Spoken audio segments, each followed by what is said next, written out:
يا ترى هنفطر ايه النهارده؟ طبعا السؤال ده كلنا بنسأله في رمضان، هنفطر ايه النهارده؟ في مصر الواحد بيبقى مظبط نفسه وعارف ومتوقع الفطار هيكون ايه. على الاقل اول كام يوم في رمضان بيبقى متوقع الرقاق، الفراخ، البط كده، بيبقى عارف. لكن هنا انا ما توقعتش اي حاجه، لان اكلهم تماما مختلف، وكمان نظام الاكل مختلف برضو. كل يوم بلاقي اكله جديده، كل يوم بدوق اكله جديده في رمضان بالذات، لان رمضان كمان بتبقوا عارفين بيبقى ليه اكلات خاصه عن باقي الشهور، او حلويات خاصه عن باقي الشهور. فعشان كده انا هوريكم النهارده نظام الاكل في رمضان، وكمان نظام اليوم في رمضان هنا في الهند مع عيله جوزي بيبقى عامل ازاي. فيلا بينا نروح على المطبخ ونشوف مع بعض. الفطار بتاعنا النهارده هيكون في حاجات كتير قوي، ومنقينها لكم اللي هي اكتر حاجات بحبها في الفطار، منقيلها لكم عشان نعملها كلها النهارده مع بعض. هعمل حاجه اسمها شامي كباب مع حماتي وسلفتي النهارده احنا في المطبخ. هعمل شامي كباب، ودي بقى ايه، اكله فظيعه يا جماعه. تاكلوا لو حد جربها ياكل صوابع وراها. طبعا الوصفات هنزلها لكم في قناه الطبخ، الوصفات بالتفصيل. انا هعملها هنا كده بسرعه، ولو حد عايز بالتفاصيل وبالمقادير ايه يروح على قناه الطبخ ويشوف الفيديو كامل. دي اول حاجه، دي لحمه وحمص. انا قلت لكم الحمص المجروش ده من اهم الحاجات اللي بيستخدموها هنا في الفطار. فهحط الحمص. حماتي هي اللي بتديني التعليمات من ورا الكاميرا، عشان انا يعني ايه اظبط الوصفه على قد ما اقدر. بقى تشكيلة بهارات. البهارات دي بقى هنحطها على اللحمه المتقطعه صغير، ونزود ميه،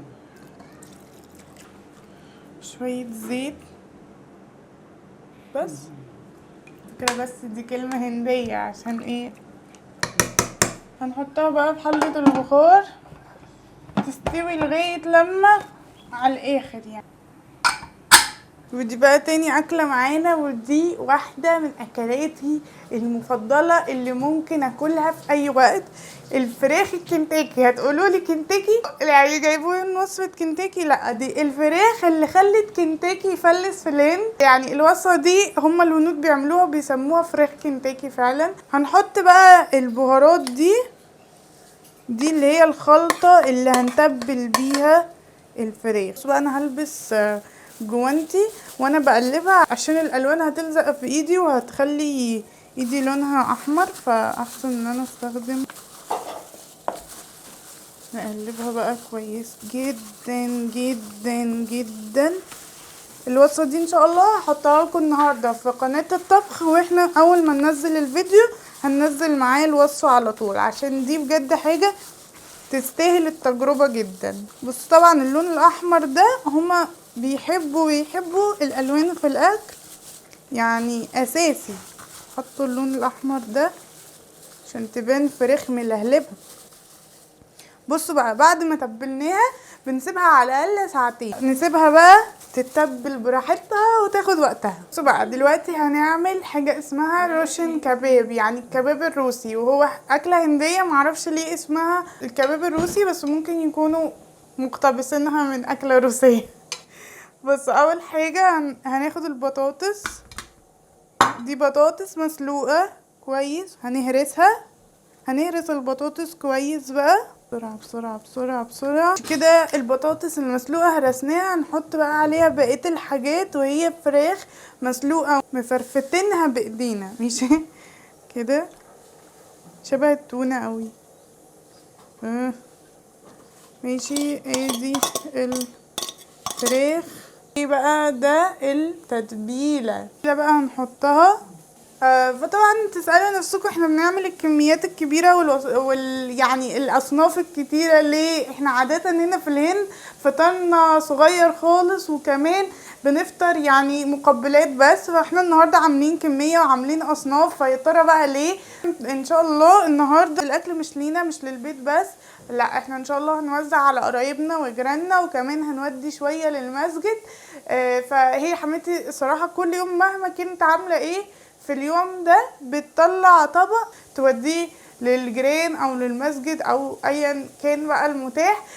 فبيبقى حلو المشاركة دي، وبتبقى حلوة ان الواحد يشارك وكده، وكل عيلة يشارك بالاكل اللي هي عاملاه النهاردة. فده طبعا عشان كده احنا عاملين اصناف كتير. ماشي، دلوقتي هعملها. هي قوامها مختلف تماما عن الكفتة اللي عندنا، يعني كلها بطاطس. بصوا بقى، احنا دلوقتي بنعمل الكباب الروسي.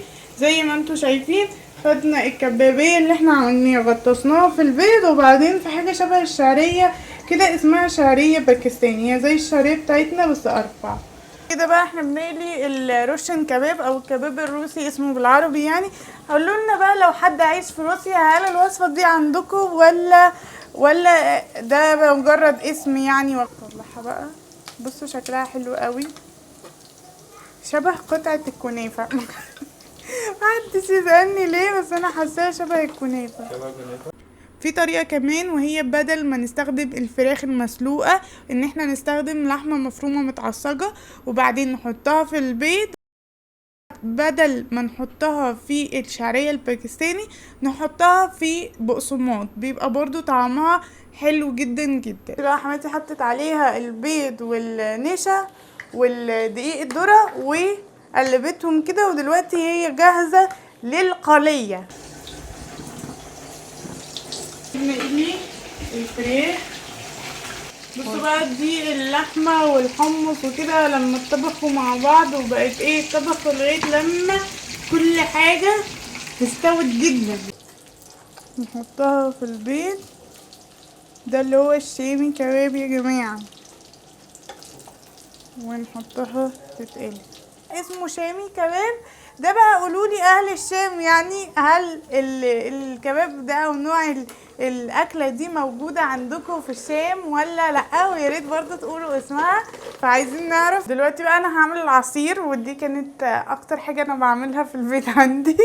انا بتاعه العصير يعني. وانا هقطع المانجا نقشرها. انا هعمل النهارده عصير غريب جدا، وهو عصير مانجا باللبن. مش عارفه، هي انا برضو استغربتها في الاول، بس لما دقتها لقيت ان طعمها حلو. ماشي، برضو بيعملوا بطيخ باللبن. بالنسبه لي دي حاجه غريبه، يعني ممكن يكون ناس بيشربوها في مصر مش عارفه، بس انا ما كنتش بشربها يعني، بس لقيتها طعمها حلو في الاخر. الفيديو اللي فات كنا حاطين العصير، ناس سالوني ايه العصير ده شكله حلو، ده كان بطيخ باللبن.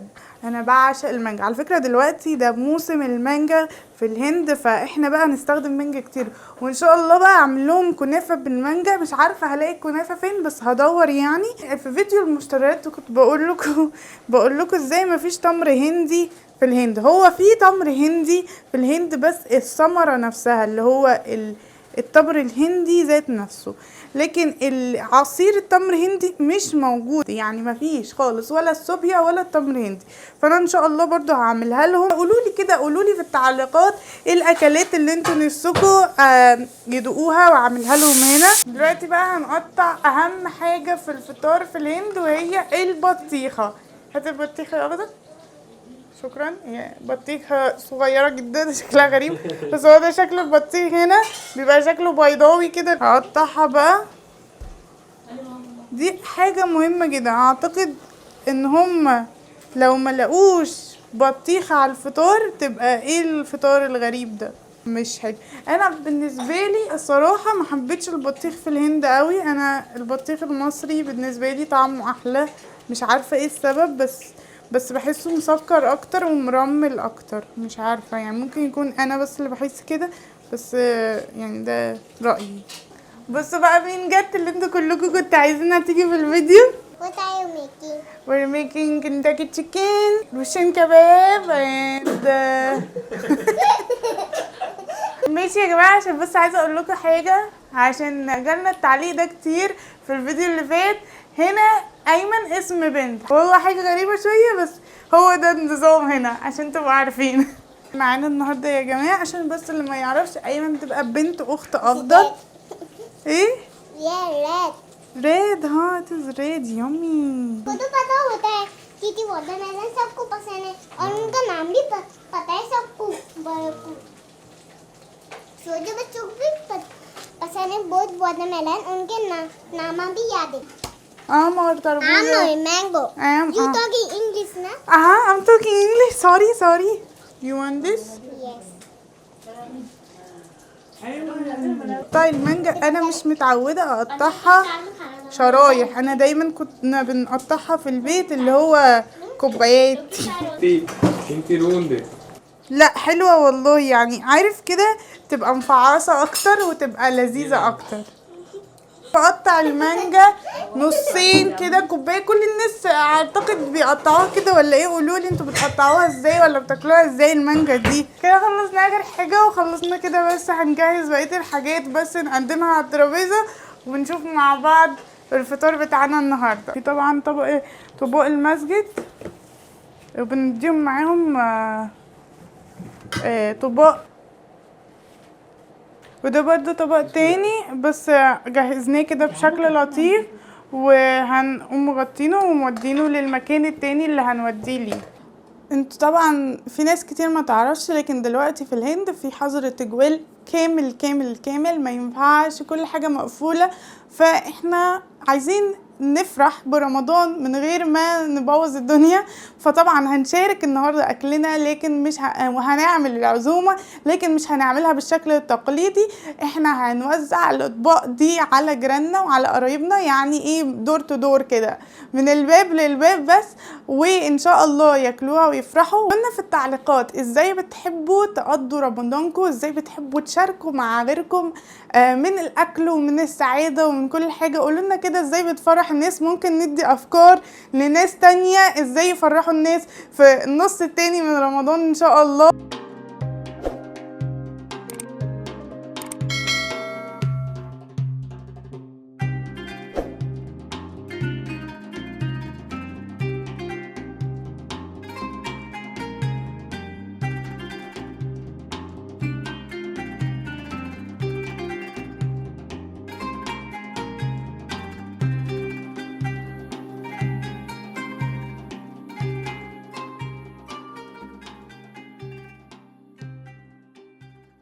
طبعا قبل ما نبدأ كنا وزعنا كل اللي نقدر عليه، وزي ما انتوا شايفين السفرة معظمها فواكه، والتمر طبعا اساسي في سفرة الفطار، ودي الحاجة الأساسية. ساعات كمان بنفطر فواكه من غير أي حاجة، لكن النهاردة عملنا لكم سبيشال الكام وصفة اللي احنا عملنا لهم دول. يا رب تكون عجبتكم، وبكده نكون خلصنا فطارنا في يوم رمضان. يا رب يكون عجبكم. لو عجبكم بقى ما تنسوش تعملوا لايك وتعملوا اشتراك للقناة لو لسه ما اشتركتوش، وشكرا ليكم، مع السلامة.